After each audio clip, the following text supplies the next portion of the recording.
Assalamualaikum warahmatullahi wabarakatuh. Alhamdulillah, summa salatu wassalamu ala rasulillah Sayyiduna wa maulana Muhammadin ibnu Abdillah. Allahumma salli ala Sayyidina Muhammad wa ala alihi wa sahbihi wa mawalah. Yang saya muliakan seluruh pendengar dan yang menyaksikan tausiah kita siang ini di mana saja berada. Mari bersama kita memuji Allah Subhanahu wa taala, mengucapkan kalimat alhamdulillahirabbil alamin sebagai ekspresi kesyukuran kita. Dengan rasa syukur ini mudah-mudahan Allah memudahkan setiap langkah kita dan urusan kita semuanya. Berselawat kita Allahumma salli ala Sayyidina Muhammad wa ala alihi wa sahbihi ajma'in. Saudara-saudariku yang dimuliakan Allah, hari ini kita sudah sampai tanggal 25 bulan Ramadan. Artinya ini adalah hampir pada detik-detik terakhir kita bersama Ramadan. Atau dengan bahasa lain, kalau tak kita yang meninggalkan Ramadan, maka 4 hari lagi Ramadan akan meninggalkan kita semuanya. Maka perlu kita untuk mengukur dan memahami apa setelah ini. Artinya bagaimana kita melihat buah hasil daripada kegigihan kita di bulan Ramadan ini. Tentu saja buah dan hasil itu akan terlihat di saat kita sudah keluar ataupun meninggalkan Ramadan ini. Maka pada pertemuan kali ini kita akan membahas dengan bahasa yang singkat apa yang harus kita lakukan setelah Ramadan ini berakhir. Saudara-saudariku yang dimuliakan Allah Subhanahu wa taala, kalau kita membaca perintah Allah tentang berpuasa ini, di ujung ayat Allah mengatakan la'allakum tattaqun. La'allakum tattaqun, salah satu target ataupun tujuan ketika Allah mensyariatkan puasa untuk hamba-hambanya. Apa makna la'allakum tattaqun? La'allakum tattaqun maknanya adalah agar kamu menjadi orang yang bertakwa. Maka tolak ukur keberhasilan orang yang berpuasa adalah tingkat ketakwaan. Bertambah atau berkurang atau stagnannya ketakwaan akan menjadi cerminan bagi kita keberhasilan kita selama bulan Ramadan ini. Tentu saja kita ingin Ramadan ini sukses dan tolak ukurnya adalah meningkatnya ketakwaan kita kepada Allah Subhanahu wa taala. Saudara-saudariku yang dimuliakan Allah Subhanahu wa taala, hampir seluruh ulama mengatakan bahwa Ramadan ini disebut dengan madrasah. Atau kalau kita bahasakan dengan bahasa kita, Ramadan ini layaknya semacam sebuah sekolah. Sekolah, layaknya sekolah SD, SMP, SMA yang di tengah masyarakat kita, di mana kita punya waktu tertentu dididik di sekolah ini. Namun tidak semua orang ketika sampai pada waktunya lulus, karena ada di antara banyak orang yang tidak lulus sekolah. Ada yang berhenti di tengah jalan. Atau ada yang lulus tetapi nilainya sangat rendah dan pengetahuannya tidak bertambah. Kita coba analogikan madrasah Ramadan dengan madrasah yang kita jalani dalam kehidupan kita sehari-hari. Madrasah Ramadan yang diinginkan adalah lahirnya lulusan-lulusan orang-orang yang bertakwa. Apa makna orang-orang yang bertakwa? Orang-orang yang bertakwa adalah imtisalu awamirillah wajtinabu nawahihi. Lulusan orang yang bertakwa itu adalah bagaimana orang yang lulus tersebut berusaha gigih untuk menjalankan semua perintah Allah dan gigih pula untuk menjauhi larangan Allah Subhanahu wa taala.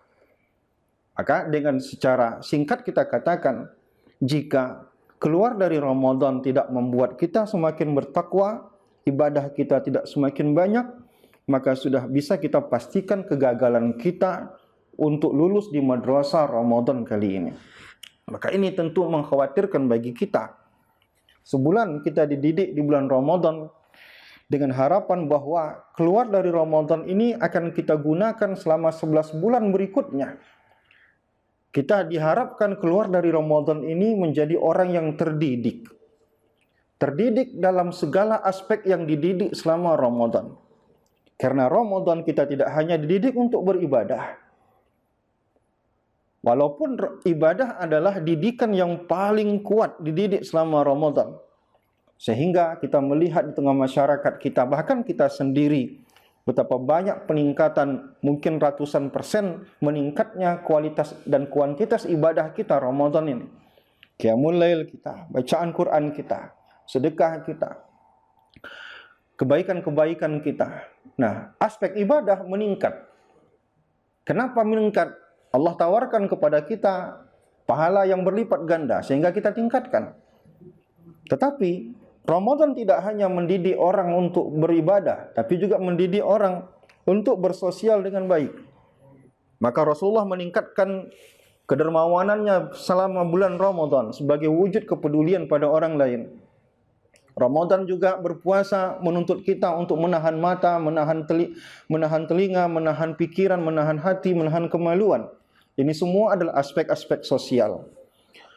Jadi yang dididik selama Ramadan ini adalah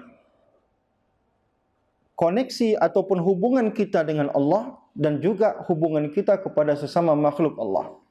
Maka mudah bagi kita untuk melihat tingkat keberhasilan kita. Seberapa tinggi tingkat menambah atau bertambahnya tingkat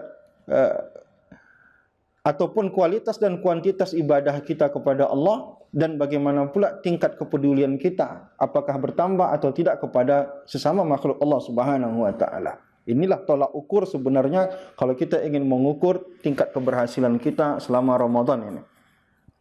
Karena bagaimanapun banyak orang yang tidak berhasil dalam aspek ini. Ramadan tidak membuat dia rajin untuk solat berjamaah. Banyak juga orang Ramadan tidak cukup alasan dia untuk menambah bacaan Qur'annya, qiyamul lailnya, sehingga keluar dari Ramadan dia tidak terdidik karena banyaknya mata pelajaran yang dia lewatkan. Dia melewatkan pelajaran bagaimana banyak membaca Quran. Dia juga melewatkan pelajaran ketika bersedekah. Dia juga melewatkan pelajaran qiyamul lailnya. Dia juga melewatkan pelajaran zikirnya. Sehingga keluar dari Ramadan, dia menjadi lulusan-lulusan yang gagal. Kenapa? Karena begitu banyaknya mata pelajaran yang tidak dia ikuti selama Ramadan ini. Nah, ini yang paling penting untuk kita perhatikan sebagai tolak ukur cerminan bagi kita dan menjadi pedoman bagi kita. Kita ini mau jadi apa setelah Ramadan ini berakhir? Pernahkah kita berpikir mengapa ampunan Allah begitu murah di Ramadan ini? Pernahkah kita berpikir kenapa pahala Allah lipat gandakan selama bulan Ramadan ini? Pernahkah kita berpikir kenapa tingkat ibadah kita bertambah di bulan Ramadan ini?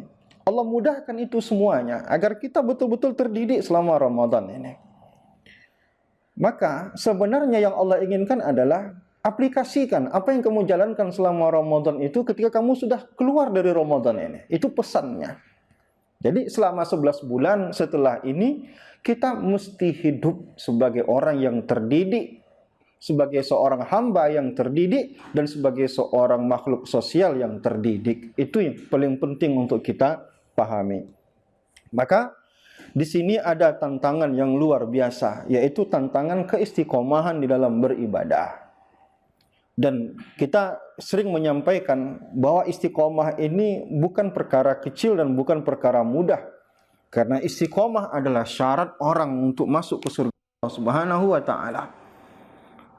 Satu ketika sahabat melihat uban di rambut Rasulullah sallallahu alaihi wasallam, dan sahabat bertanya, "Ya Rasulullah, laqad asra'a ilaika syayb." Apa yang membuat ubanmu itu cepat tumbuh ya Rasulullah? Sahabat melihat sepertinya ada yang sedang sangat dipikirkan oleh Rasulullah sehingga membuat Rasulullah beruban dalam hal ini. Kata Rasulullah, "Syayyabatni Hudun wa akhawatuha." Ada ayat di dalam surat Hud dan ayat-ayat yang lain yang mirip dengan itu, kata Rasulullah, membuat kepala saya ini beruban. Artinya ini beban bagi Rasulullah. Bahkan ulama mengatakan ini adalah ayat yang terberat bagi Rasulullah sallallahu alaihi wasallam. Apa itu ayatnya? Ayatnya adalah fastaqim kama umirta wa man taba ma'aka wa la tatghaw inna, saya lupa ujungnya, sampai itu saja saya ingat. Fastaqim kama umirta wa man taba ma'aka wa la tatghaw. Artinya apa? Istiqomahlah kamu terhadap apa yang Allah perintahkan kepadamu. Dan apa yang Allah perintahkan kepada orang-orang yang bertaubat bersamamu, dan jangan kamu melampaui batas. Bagi Rasulullah, mengajak orang untuk beribadah mungkin mudah, tetapi untuk mengajak orang istiqomah dalam beribadah, itulah yang paling sulit, dan itulah yang paling dipikirkan oleh Rasulullah. Bukan dirinya yang dia pikirkan, tapi yang dia pikirkan adalah umatnya. Maka kita lihat hari ini apa yang dipikirkan oleh Rasulullah itu tercermin selama Ramadan ini. Konsistensi kita dalam beribadah. Kita lihat masjid-masjid, mudah bagi kita untuk meramaikan masjid di malam pertama bulan Ramadan. Tapi seiring dengan habisnya Ramadan, habis pula semangat orang untuk beribadah. Dan inilah yang dipikirkan oleh Rasulullah. Dan inilah yang disebut oleh ulama tadi, ayat yang paling dipikirkan oleh Rasulullah SAW, yaitu masalah keistiqomahan dalam beribadah. Nah, keistiqomahan ini diuji nanti setelah kita keluar dari Ramadan. Di Ramadan ada begitu banyak fadilah-fadilah yang menyemangati kita, yaitu bagaimana Allah Subhanahu wa taala melipat gandakan pahala, dan ini semangat luar biasa bagi kita. Dan Allah mudah sekali mengampunkan dosa hambanya, ini semangat luar biasa bagi kita. Dan Allah menyebut di 10 malam terakhir Ramadan, ada satu malam kalau kita beribadah sama dengan 1000 tahun kita beribadah, 1000 bulan kita beribadah. Ini penyemangat bagi kita. Di luar itu tidak ada penyemangat ini yang seperti ini. Maka sebenarnya disitulah ujian keistiqomahan dalam beribadah. Maka penting bagi kita setelah Ramadan melakukan perkara-perkara yang dapat menjaga keistiqomahan kita sebagai seorang muslim. Apa yang dapat menjaga keistiqomahan kita, lakukanlah. Apa itu? Yang pertama, jangan pernah meninggalkan majelis taklim. Karena majelis taklimlah yang bisa menjaga keistiqomahan kita dalam beribadah. Hari ini kita dinasehati oleh seorang ustadz untuk beristighfar. Dan kita bersemangat untuk beristighfar hari ini. Pertanyaannya adalah, apakah ini nasihat yang pertama dalam hidup kita? Pastinya tidak. Mungkin ada 1000 ustadz lebih sudah mengingatkan kita untuk beristighfar. Tapi karena hari ini nasihat itu diulang, semangat itu juga kembali terulang. Maka mustahil ibadah kualitasnya bertambah dan kuantitasnya bertambah ketika ilmu tidak bertambah. Dan berpengaruh juga dengan ibadah kita.